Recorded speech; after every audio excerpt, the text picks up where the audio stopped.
It is sponsored by Eastern Shore Heritage, Inc., which is the managing entity of the Stories of the Chesapeake Heritage Area, and by the Maryland Heritage Area Authority, who underwrites a lot of our projects, and we are very thankful for them.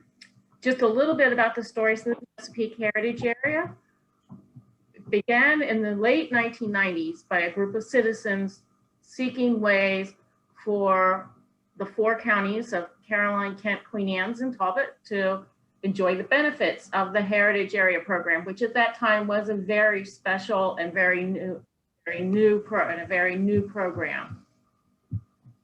The Heritage Area was recognized in 2001 and certified in 2005. Since 2005, we brought in over $7 million in project funds to the Heritage Area.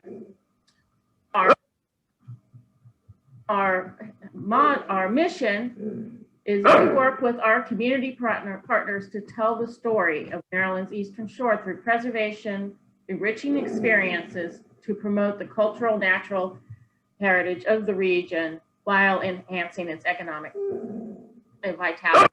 For those of you who didn't sit in on the Maryland Heritage Area meeting last week, that is very similar to the mission of the Maryland Heritage Area Authority, which is to promote economic development through heritage tourism.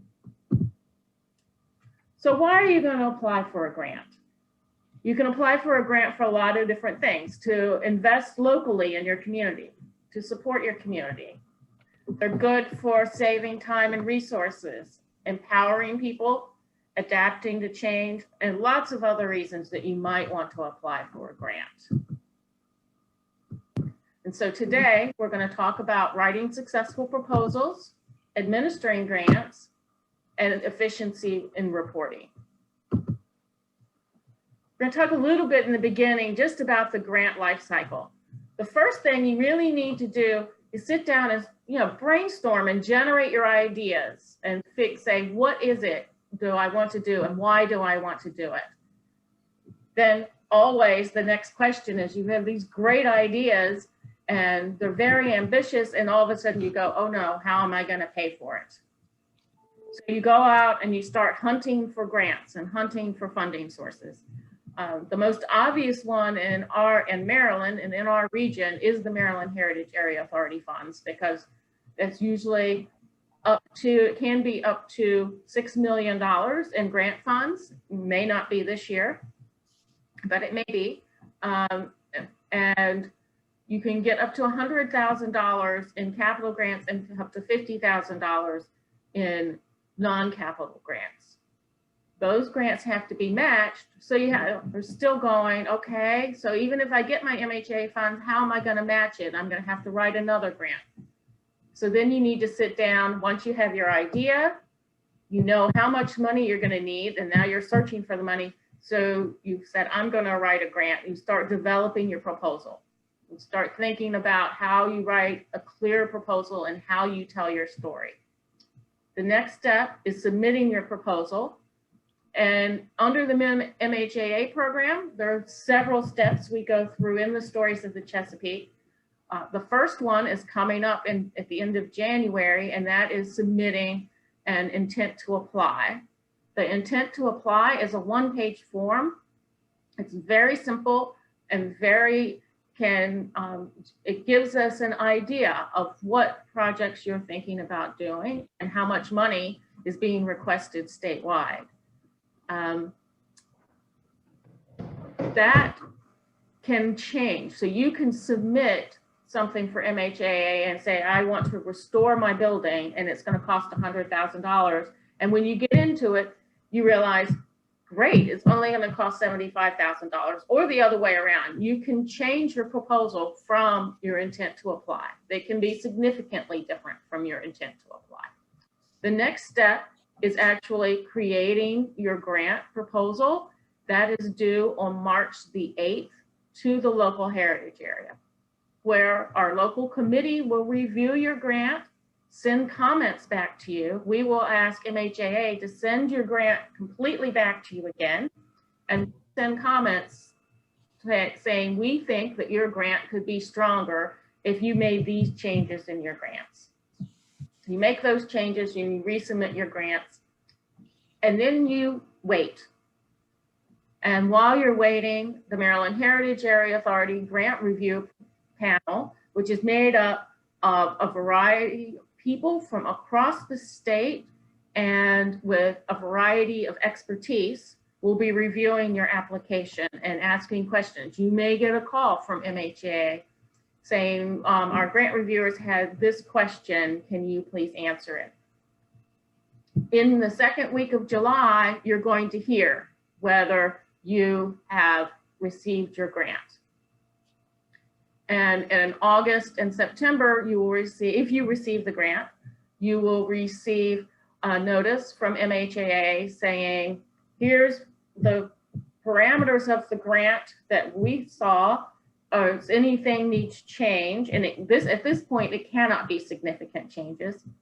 And they will use those parameters to write your grant agreement, which you will receive in the fall. And you will receive the first disbursement usually in late fall or early winter, just about now. So now you have to start managing your grant. And we'll talk a little bit about what to do to manage your grant. And a lot of it is just keeping track of things. And then the last thing you do is after you've completed your project, you do your project closeout, you do your final reports. And one of the things that's important, and you'll hear this again, is to make sure that you file all your reports in a timely manner. I don't know, Ceres, do you want to chime in and add anything? So that was a great overview of one thing. When you're looking for funding, you need to really target your project to what the funders consider in their purview. That would be the other most important thing, I think, when you're looking for it, to try to make it fit. Your objective has to fit theirs, but you can be creative about that. And I think before you apply for any grant, you need to ask yourself, why are we applying for this grant? And if you can't answer that clearly, then you're not ready to apply for the grant.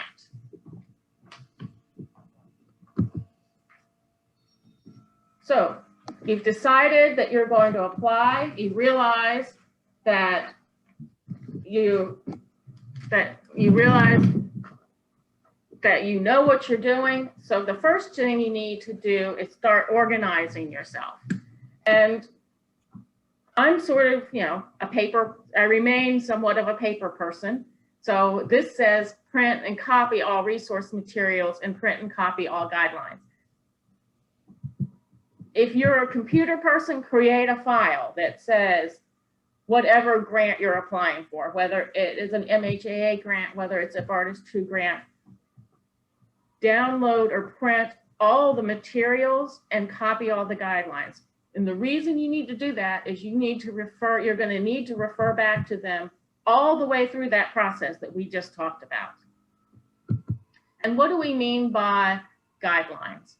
For example, the Maryland Heritage Area Authority has a project grants guideline document, and it includes all the information that you need for completing your grant. It talks about the appendices that you should be attaching to your grant. It lists the selection criteria that the grant reviewers are going to do to review your grant.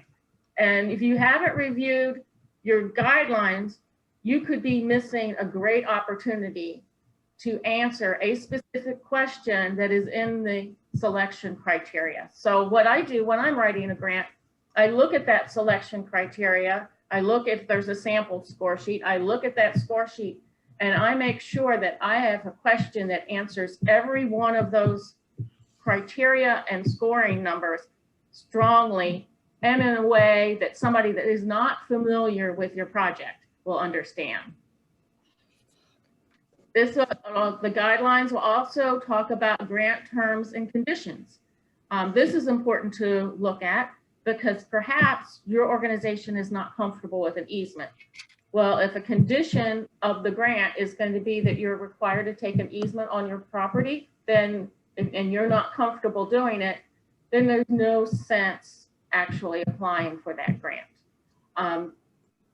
As it was stated last week, to find out whether you need an easement or not, you need to contact the Maryland Historical Trust. They are the ones that will be making that decision. Many times in the guidelines, there'll be a sample budget, and that helps you organize your budget and organize your thoughts about what your budget should do. It talks about what photographs you may need to do, other consent samples, and many times the guidelines have an applicant checklist. And so that'll help you be sure that you've done everything you needed for your grant. The other thing you need to do when you're looking and getting yourself organized is to download all of the templates and maybe download a sample grant, or download the grant application so you can read it before you get started. And you want to download the templates because many programs, and the Maryland Heritage Area Authority in particular grants, they have specific templates they want you to use for things like budgets. You want to familiarize yourself with the platform that's being used for the program. Many of these programs use a different computer program, and each one may have its own quirk. But one of the important things to always do is to save, and save often. One tip that we use, and you'll probably hear this again, is that many of us, right after we have downloaded the sample grant, we answer the questions in Word so that we can cut and paste. So if for some reason the quirky little program shuts off or it times out, you're not losing everything you did because it's in Word and you're just cutting and pasting. This is really important. Almost all grants now are looking for projects that reach across organizations. So you need to identify who are your other potential partners? Who are you going to be working with? You need to identify the steps you need to take to complete the project. Those steps, and you need to write them down because those steps need to show up throughout various different sections of your grant application. And if you've written them down and have them sitting over on the side or in a program, you can go back and make sure that you've identified all the steps you need to do and you didn't lose one somewhere in your narrative. And it's helpful to gather all your materials in advance.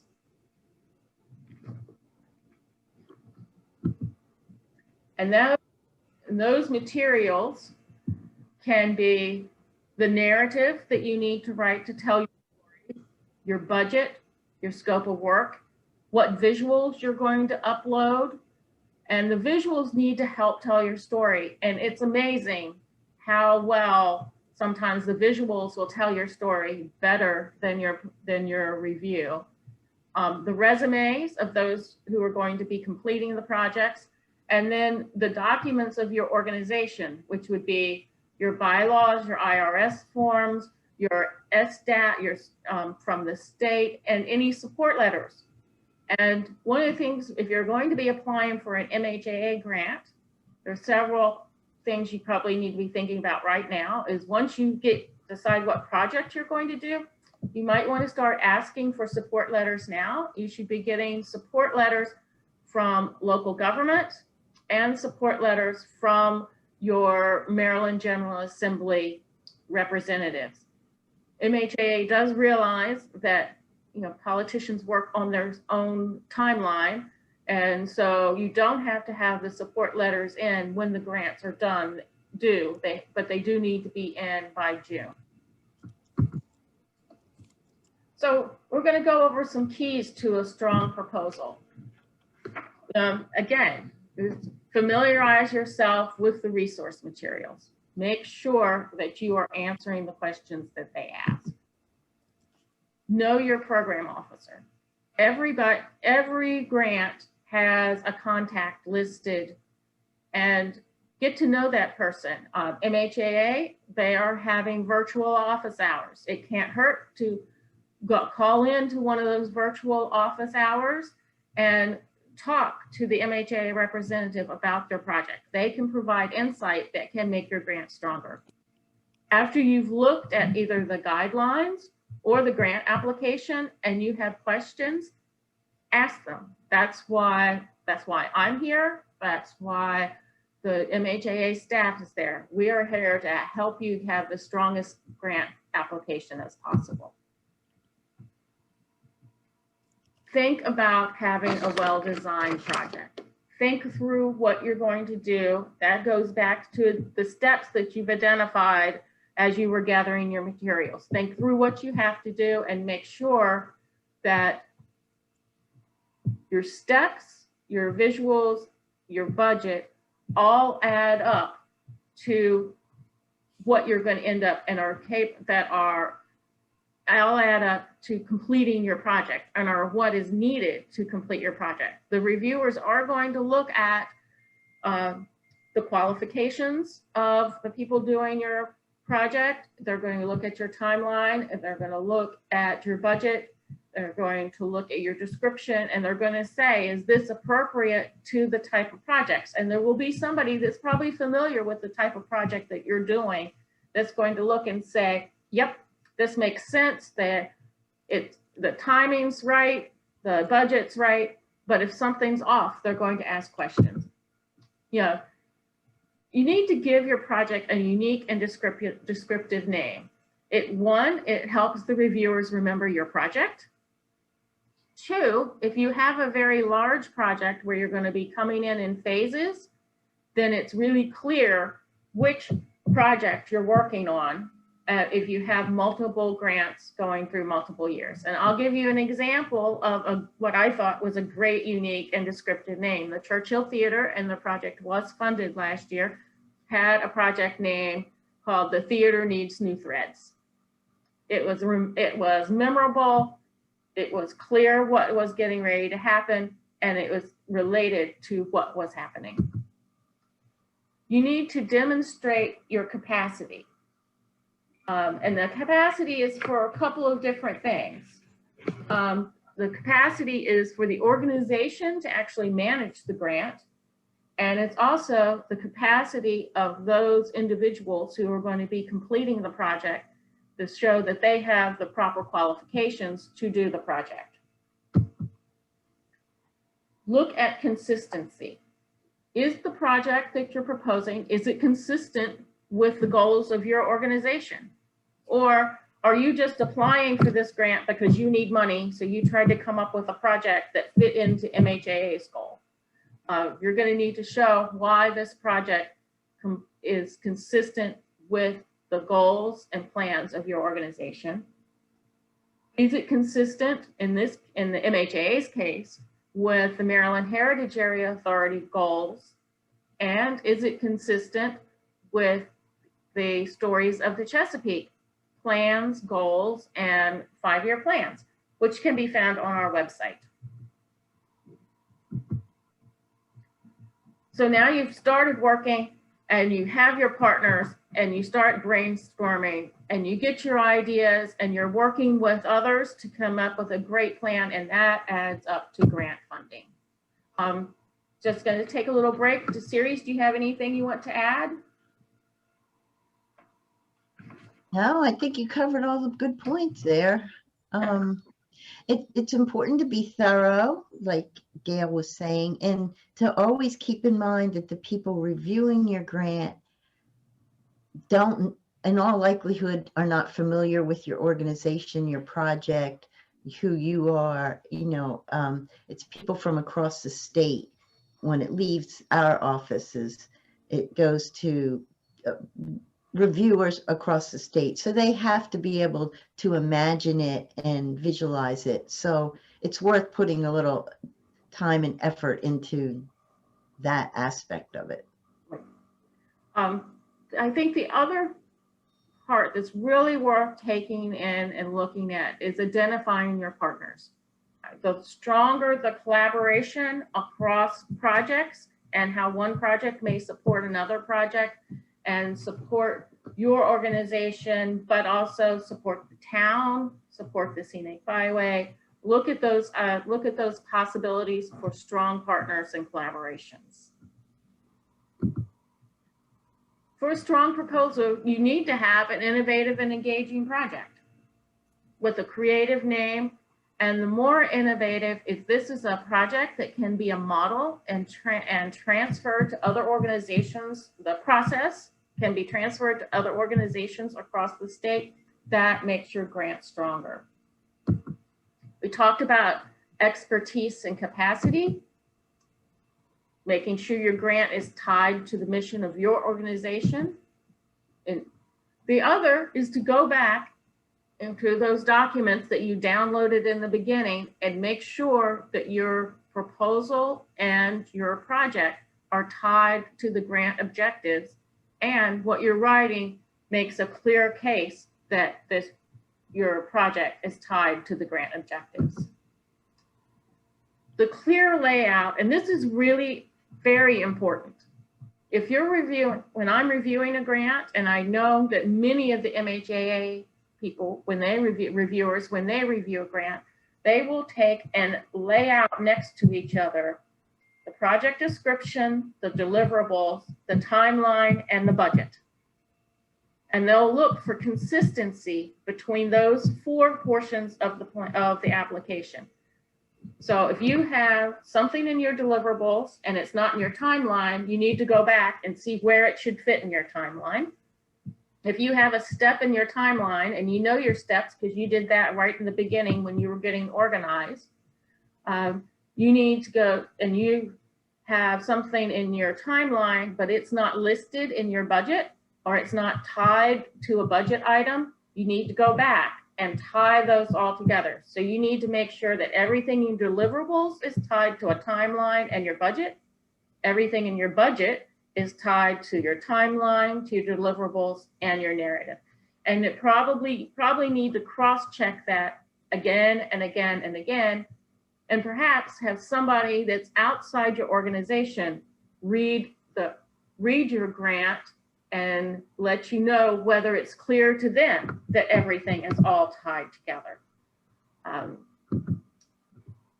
The next thing you need to do as you look at your timeline and you look at your budget and you look at your deliverables is you need to add a person or a consultant or a group that will delegate, that will be responsible for making each part of those timelines and deliverables happen. So you delegate responsibilities and make sure the person delegated that responsibility has the expertise to make that happen. As you get into your grant, almost all grants ask for a narrative project description section. And I'm going to just go back for a second, back with your organization in the beginning. Your organization has a mission statement, and you should have that. And that mission, almost every grant is going to ask for something similar to your mission statement. So if you have a compelling mission statement that tells your story, that's something that you can just keep in a grant file. So you have it and you don't have to recreate it every time you apply for a grant. The narrative is a summary of the overall project. And you need to write it for an outsider. As Siri said, particularly with the MHA grants, but think about a federal grant. If you're applying for a Bartis True grant, the person reviewing your grant may not know anything about your organization. They may not know anything about your location. And frankly, they may have never come across the Bay Bridge. So you need to write to tell your story to somebody that doesn't know anything about our area, your organization, or your project, and write it in a way so that it is a compelling argument. And they're going to say, wow, this is a great project and a great organization, and I want to come visit it and I want to fund this project. It's helpful many times if you know someone that doesn't know anything about your project or anything about your organization, if you ask them to review your grant, because they're going to be able to ask questions that you wouldn't have thought of being so close to a project. Your narrative needs to discuss specific outcomes and objectives. If you have hard numbers for positive outcomes, you should use them. And those hard numbers can be as simple as we are going to create 15 interpretive panels. Those are the easier hard numbers. The harder hard numbers are by renovating and coordinating all of our museums, we're going to increase tourism by a certain percentage. If you can do that, and your tourism offices may be able to help you with some of these hard numbers. The more specific you can be, the better you're going to be. You need to discuss the sustainability of the project. And it's sustainability in two ways. Sustainability in how is this going to impact the environment? How is this going to be good for the environment? It also is sustainability of if your project requires maintenance, long-term maintenance, how are you going to pay for the maintenance? How, such as, I'm going to go back to interpretive. If you're putting in interpretive panels, what's going to happen if somebody comes and defaces those interpretive panels? Who's going to pay to correct them and maintain those panels? You need to be succinct, clear, and specific. The MHAA grant has word count limits. And so use bullets. Be as clear and specific as you can. And it goes back to writing for the outsider. Do not embellish or exaggerate. You have a great project. You don't have to make it any better. Understand how the project will be evaluated. That goes back to looking at those documents that you downloaded earlier, and make sure that you understand how it's going to be evaluated. And as you're writing your narrative and other parts of your grant, you keep how the project will be evaluated in your mind and you're answering those questions. Each grant, almost all grants, have an objective, outcome, deliverable section, something to that account. And it wants to know what will be accomplished. Well, as you designed your project, you know that. So just be really clear. This is what we're going to do. And it doesn't have to be a big, long sentence. It can be very simple. We're going to do 15 panels that talk about Frederick Douglass. Be innovative and ambitious. I think the viewing platform at the Adkins Arboretum was a very innovative project. It was different for our region, and it caught the eye of the reviewers because it was something new. It was something that can be transferred to other nature sites in the area. So if you're innovative and it's something that can be a model and transferred, the idea can be transferred to other sites, it makes your grant stronger. Explain why the project is necessary and urgent. You know, a lot of times a project is necessary. You know, it needs to happen because we need to interpret our town's history. But is it urgent? Many times oral histories is urgent. One of the best explanations I've seen as to why a project was urgent included a visual, and the application was for oral histories, and under the urgency question, they said it's urgency. It is very urgent because we are losing the history and the people we like to interview. And they had a picture of a cemetery, and it was memorable. And it was really clear that the project needed to happen. You need to quantify goals to show your impact. That's, again, back to trying to find those hard numbers.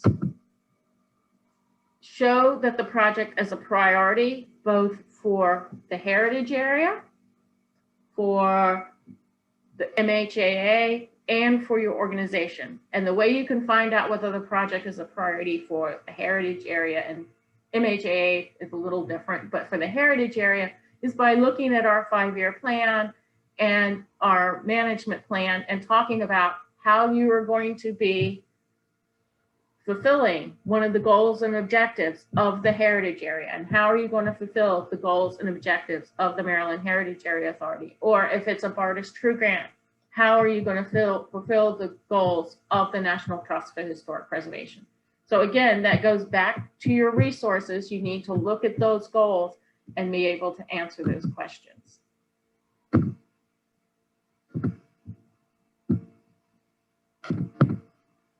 Does anybody have any questions about the narrative part of the application, or those of you who have written grants, would you like to add anything?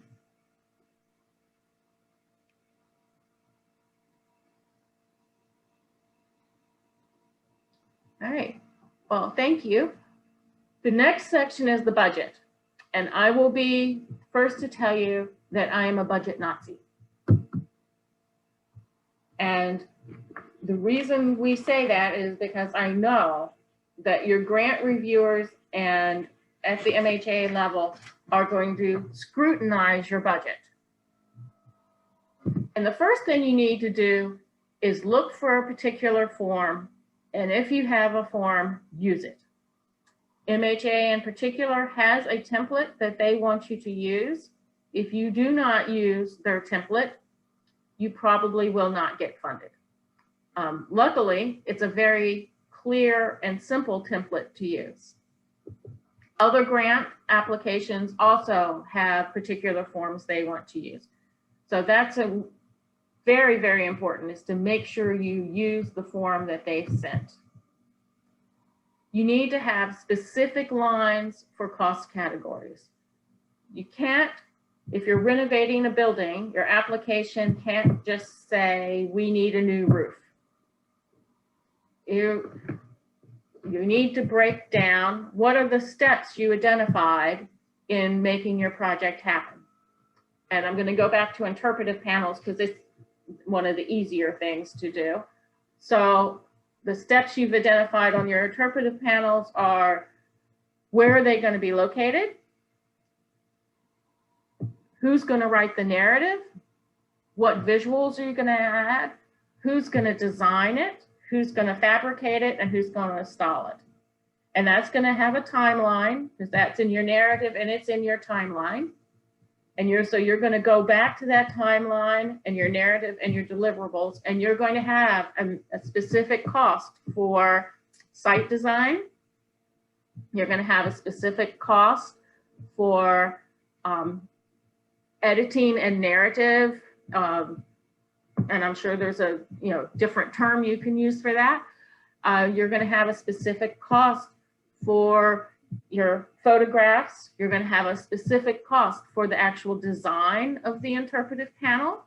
You're going to have a specific cost for the fabrication of the interpretive panel. And you're going to have a specific cost for the installation of the interpretive panel.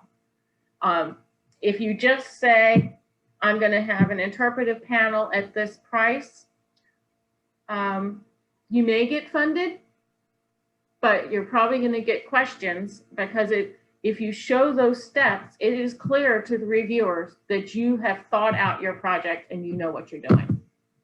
So you have your line items.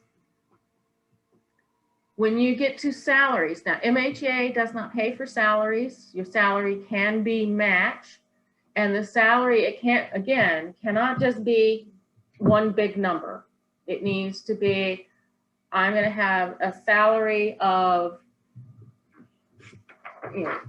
20 hours at $30 an hour for the designer. I'm going to have, or I have an estimate from the designer that said they'll do the panels.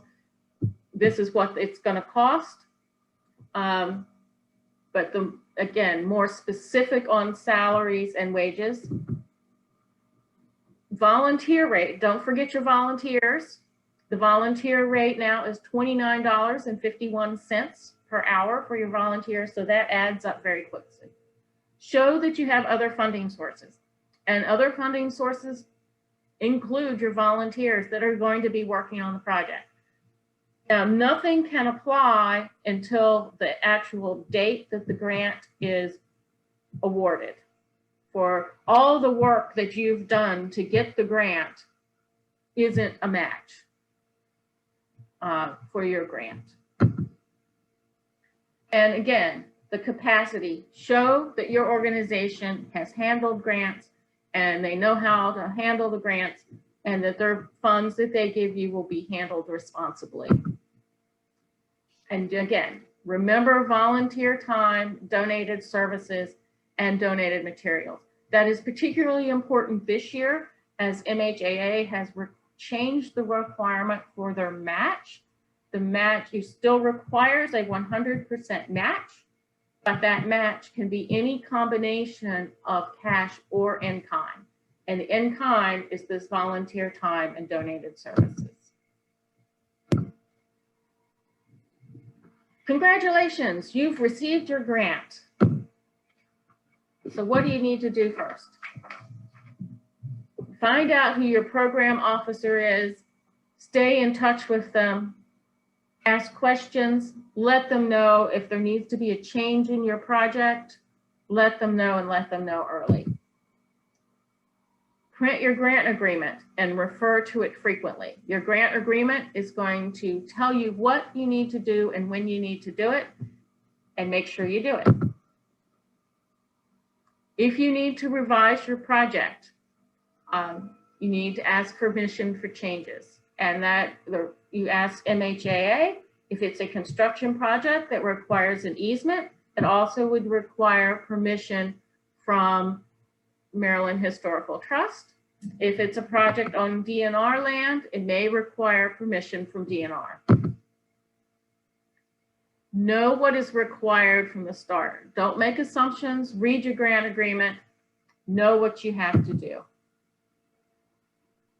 Collect all receipts, invoices, and timesheets, and either have a tickler file, scan them, but have some way so that when it comes time to the final report, you're not running about trying to recreate all these different things that are needed for your final report. Have a way to keep your team on task.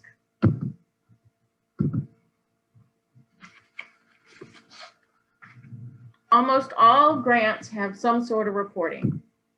Some require midterm reports. Again, that will be in your grant agreement, and you'll know when you need to do that, and submit all your grants, all your reports on time. If you need an extension, and MHA, they are so wonderful to work with. They will help you if you have questions and if you need changes and if you have unforeseen things happen and they understand. And if you need an extension, arrange for that as soon as possible, but certainly before your grant expires. You're going to need to justify any changes and revisions. Make sure you have all the material on hand. Those are the receipts, all those things that you're going to need to get your reimbursements. And once again, as with the grant writing, in your reporting, be succinct and clear and write so that somebody outside your organization knows what you did with the money.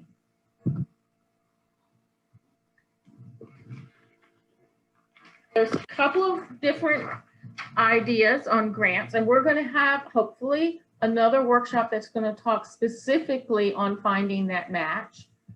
But a couple of things you need to know about matching and state and federal grants. MHAA is a state grant. It cannot be matched with other state grants. So POS, community legacy, all of those that are state funds cannot match state grants. So typically, and this pretty much goes across the board, state grants can't match state grants. However, state grants can be matched with federal grants. So if you're doing a trail, you can match MHAA funds with the federal trail money, whose name I've now forgotten, or you can match MHAA money with Vardis True Funds. You can also match MHA money with private funds. Both state and federal grants have formal grant agreements that need to be signed. They require very detailed financial information, so make sure that you keep those receipts.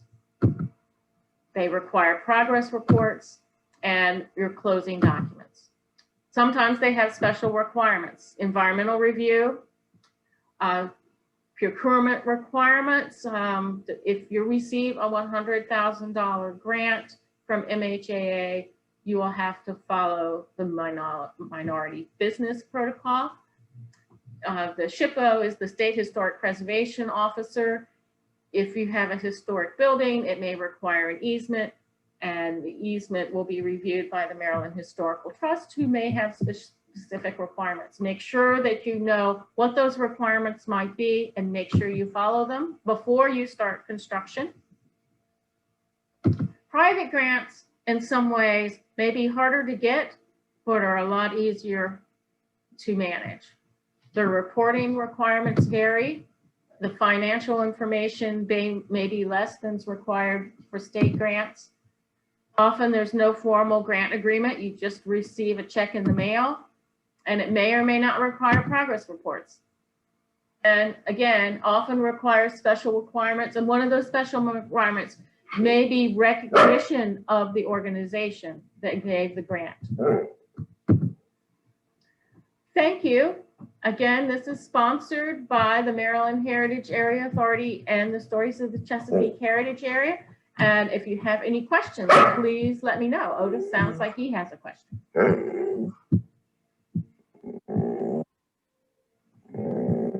Thank you.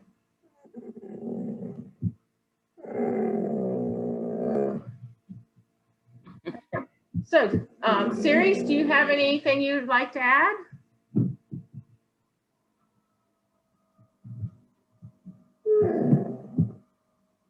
You're muted. There. I think you did a very thorough job, actually, of outlining everything you have to think about. It is a fairly major operation to apply for one of the grants, and everybody here on the board is available to assist you if you need guidance, and I think you did a good job. Thank you. Does anybody have any other questions? Well, I thank you for joining us this morning, and this will be recorded, and I will send you the link with the recording. So if you need to go back, and please feel free to contact me with any questions that you may have as you're working through your MHA grant. I'm excited to see your projects, and we're looking forward to having great projects happen in our heritage area. Have you sent the letter, a link to the letter of intent? It was in an e-blast that I sent, but you can also get it. Okay. Just go to the Maryland Heritage Area Authority site and click on where it says start an application here, and it'll show up. Okay. Thank you. But I will resend that with the recording. That way, I need to remind people. yeah, Good. my people. I'm looking at my jacket in the thing, and I'm a perfect example of what not to wear on a video. It's like moving around visually. No, you actually look quite lovely. Well, thank you very much, and please feel free to call if you have any questions. Thank you, Gail. Thanks, Gail. Thank you. Thank you very much. Bye. Thank you. Bye, y'all. Love Gail.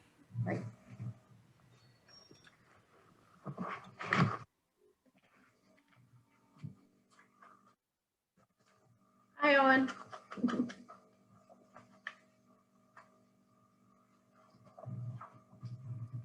Gail. Yes. Hey, it's Jenna. How are Hey, you? Jenna. Good. How are you? Good. I put, you mentioned the State Highway Administration. I put that in the chat. I'm not sure if anyone saw it. Oh, I saw that. Yes. Okay. Thank you. And I think actually if Owen's still on, it probably would pertain to him. It sounded like he Yeah. had a trail project, but I could also touch base with him on that. Yeah. What, do you have a minute to talk, or do you want to talk by phone, or you want to talk on here, or? Why don't we talk by phone? Okay, do you have time? Yeah, absolutely. Okay, what's the best number to call you at?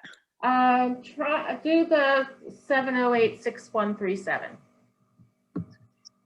Okay, you want a few minutes, or? Just a second, that way I can let Otis out. Oh, right, okay, good deal. All right. Okay, bye. Thanks. Bye.